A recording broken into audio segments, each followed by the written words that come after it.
عليك يا رسول الله السلام عليك يا حبيبي يا نبي الله.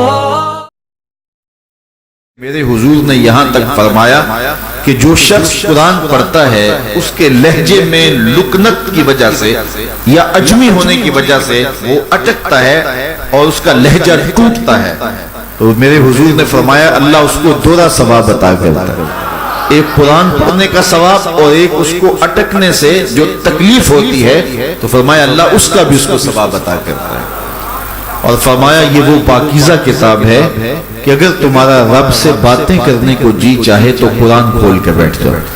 یہ رب سے ہم کلام ہونا ہے، یہ اپنے رب سے گفتگو کرنی ہے. میرے حضور نے فرمایا کہ قرآن اللہ کی وہ لٹکتی ہوئی رسی ہے جس کا ایک سرا تمہارے ہاتھ میں ہے، دوسرا سرا تمہارے رب کے ہاتھ میں.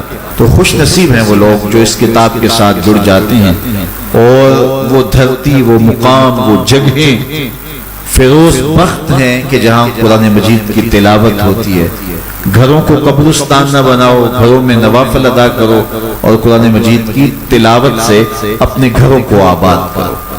اگر گھر میں روزانہ کی بنیاد پہ قرآن مجید کی تلاوت کا معمول بن جائے تو پھر کوئی جن، کوئی بھوت، کوئی آسیب اور کوئی بدروح آپ کو تنگ نہیں کر سکتی. جہاں قرآن کی تلاوت تسلسل کے ساتھ ہوتی ہوگی وہاں جن نہیں ہوگا، وہاں ٹونے نہیں ہوں گے، وہاں جادو نہیں ہوگا، وہاں سایہ نہیں ہوگا، وہاں رحمت الہی کا سائبان تان دیا جائے گا. جہاں قرآن پڑھا جائے وہاں نزول باران ہوتا ہے، رحمتوں کی برسات ہوتی ہے.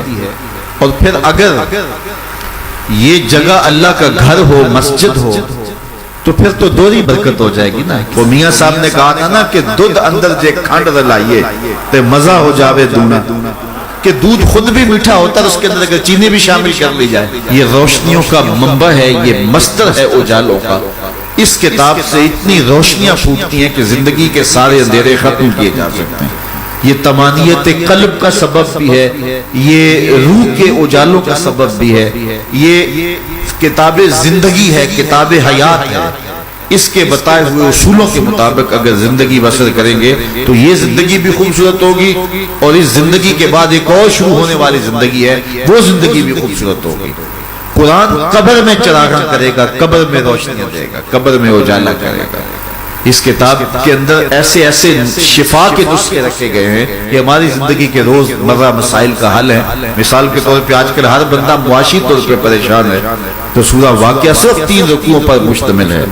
اگر یہ معمول زندگی بنا لے تو سورہ واقعہ جہاں ہوگی وہاں نحوستیں اور بے برکتیاں نہیں ہوں گی. سورہ یاسین پڑھو گے تو بے پناہ برکتیں اس کے دامن میں رکھی رہی ہیں. اسی طرح سورہ اخلاص صرف 3 مرتبہ پڑھیں گے تو پورے قرآن پڑھنے کا ثواب نصیب کر دیا جائے گا. ایک شخص حضور کی خدمت میں حاضر ہوا اور اس نے حضور سے کہا کثیر العیال ہوں، ذرائع آمدنی بہت تھوڑے ہیں، تو میرے لیے کوئی دعا کیجئے، کوئی مجھے نسخہ بتائیے.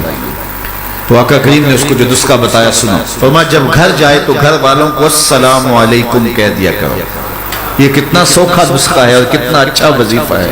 گھر والے بھی خوش، اللہ رسول بھی خوش. اس کے بعد ایک مرتبہ سورہ اخلاص پڑھ لیا کرو. غربت توڑ نسخہ، جب بھی گھر جاؤ السلام علیکم، اس کے بعد ایک مرتبہ سورہ اخلاص.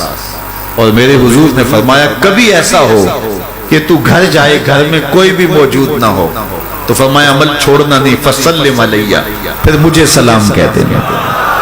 وہ اپنے نام لیواؤں کو تنہا چھوڑتے کب ہیں، جہاں ہم دم نہ ہو کوئی وہاں سرکار ہوتے. وہ کہتے ہیں میں عمل شروع کر دیا، گھر جاتا السلام علیکم، اس کے بعد السلام علیکم کے بعد میں سورہ اخلاص ایک بار پڑھ دیتا. اس عمل کی برکت سے میں نے تو امیر ہونا ہی ہونا تھا، میرے ہمسائے بھی امیر ہو گئے، میرے ہمسائے بھی امیر ہو گئے. تو قرآن کو اپنی زندگی میں بسا لو، قرآن کو شامل کر لو. دنیا بھی سورے گی، قبر بھی سورے گی، نزا کا عالم بھی سورے گا، حشر میں بھی اجالے ہوں گے، جنت کی بہاریں بھی نصیب ہوگی اور رسول اللہ کا ساتھ نصیب ہوگا. تو اس کتاب سے جڑو، اس کو ورق ورق پڑھو، اس کو حرف حرف پڑھو، اس کو رکوع رکوع پڑھو، اس کا ایک ایک آیت ممکن ہو تو ایک ایک آیت روز پڑھ لو، اور اس کو ترجمے اور تفسیر کے ساتھ، توضیح کے ساتھ، شان نزول کے ساتھ اس کتاب اللہ کی تلاوت کا معمول بنا۔